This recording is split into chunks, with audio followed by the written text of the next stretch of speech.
Good evening, everybody. Welcome to this meeting of the Employment Committee. I think everybody here is somebody who's attended a council meeting before, so I won't run through all of the housekeeping, but under item 1 announcements, if we can just make sure that we keep our phones set to silent because it's best practice and we are being live streamed, I'm reliably informed. Item 2, apologies. I have Councillor Tracy Shepherd's apologies and Councillor Jill Shepherd is substituting for her. Item 3, the minutes. If I move them from the chair, is there a seconder that they're happy? Councillor Brown. Is the committee happy to accept the minutes from last time? All those in favour? Any against? That's unanimous then, so I'll sign those. Item 4, declarations of interest. Apart from Councillor Shepherd's, which we'll update according to her already declared ones, are there any other declarations? Nope. Chair, if I can just declare an officer interest in agenda item 11, so I'll be leaving the chamber at that point. Thank you very much, Director Richardson. Item 5, public consultation. Have we had any notification of public speaking? No. In which case, I will move on to item 6, which is the pay policy statement, and ask our Head of People and Culture to present the report. Thank you, Chair. Good evening, councillors. So this report just sets out the requirement under Section 38 of the Localism Act in providing a pay policy statement each year. It's Appendix A, and that appendix would satisfy that requirement. And I asked the committee to approve the draft pay policy and forward it to council for ratification. Thank you very much, Ruth. Does any member wish to speak on this item? No, take it? Well, it is a statutory item that we effectively have to do and update every year. So is the committee happy if I move the recommendation? Is there a seconder? Councillor Mrs. Stromans, all those in favour? That's unanimous. So we'll move on to item 7, which is the HR metrics data. Ruth? Thank you, Chair.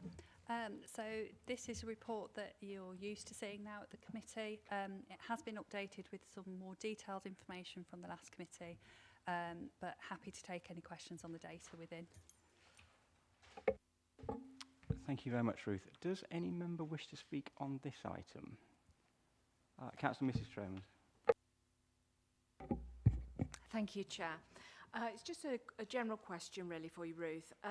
Looking at our recruitment and retention, I can see that the average number of applications does appear to be on an upward trend, so that is encouraging that we are appealing to people and are making headway.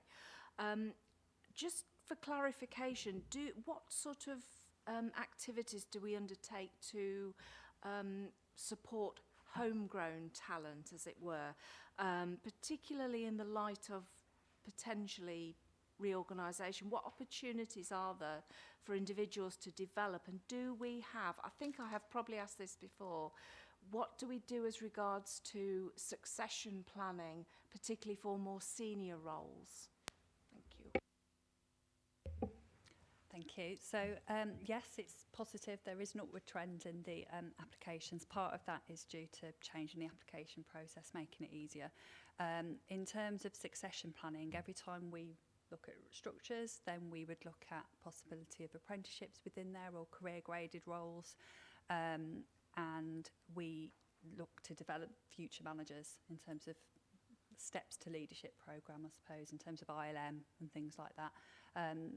So we always look for those opportunities for inward homegrown talent and outwards as well. So we're part of Young Business Links project as well, and taking on placements for those that have been out of work for maybe an extended period.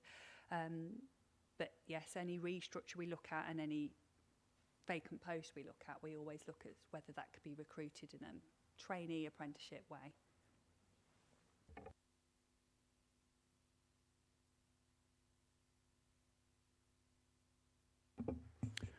Good evening.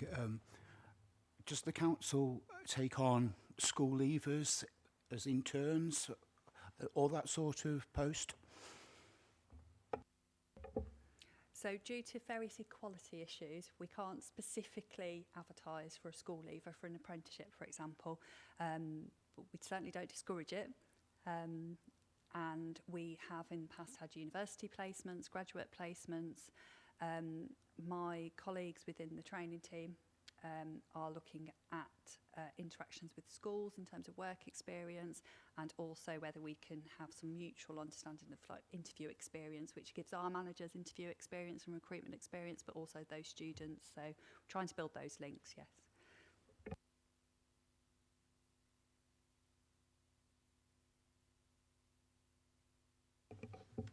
Thank you, Ruth. In terms of the mental health group that we set up, is that still going, and are people working with it and responding?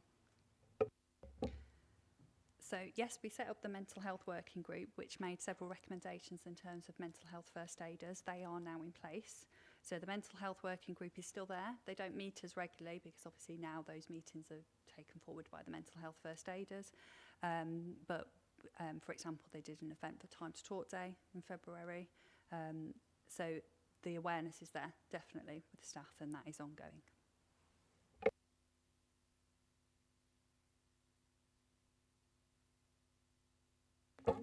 Thank you for that. Ruth, I had something to raise. Under 3.6, you've provided us on the issue of return to work interview compliance, which is a bugbear of ours, I think, at this council. We requested last time that it be split out by department and by portfolio, and that's happened. And some of these figures, and I've noticed, including in my own portfolio, are quite low.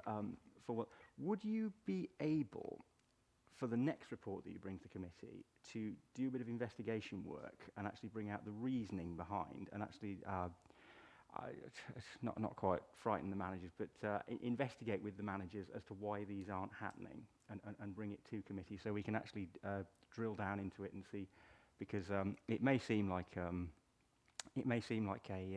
bureaucratic encumbrance, but we do need to understand what's happening with the staff base across the council. So would that be reasonable, do you think? Would the committee agree to that?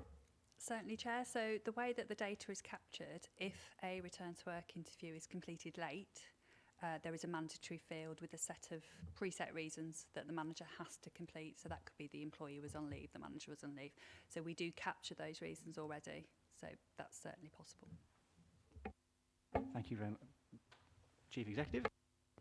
Thank you, Chair. Just to add that this issue is discussed at management team on a monthly basis.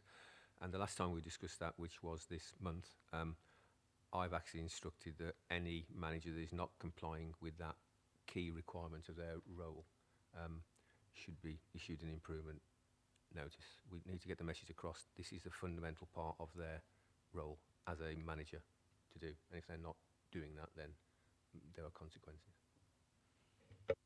Thank you, Brent. And of course, even more importantly than that, if there are issues in terms of management that we need to fix, then we need to know about it. So that's the whole point behind it. Right. So does any member wish to speak on this item? Any further points to raise? In which case, I think we just note this report and move on. Is the committee happy to do that? Brilliant.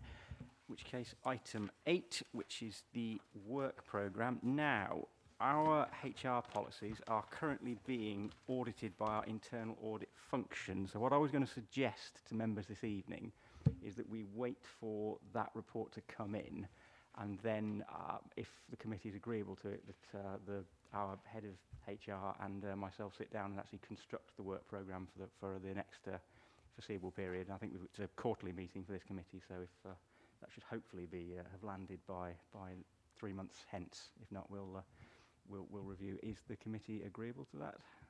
I'm seeing a lot of nodding heads. Yep. So we'll proceed on that basis. In which case, that's fine for item 8. Item 9, any other business? I'm not aware of any. So item 10, under the Local Government Act of 1972, because the following reports contain confidential information, I need to move from the chair that we exclude the public and the press as it's written in the agenda. I'll move that. Is there a seconder? Councillor Brown. All those in favour? Right, that's unanimous. So could we please switch off the live stream? Thank you very much, Director Richardson. You're free to go.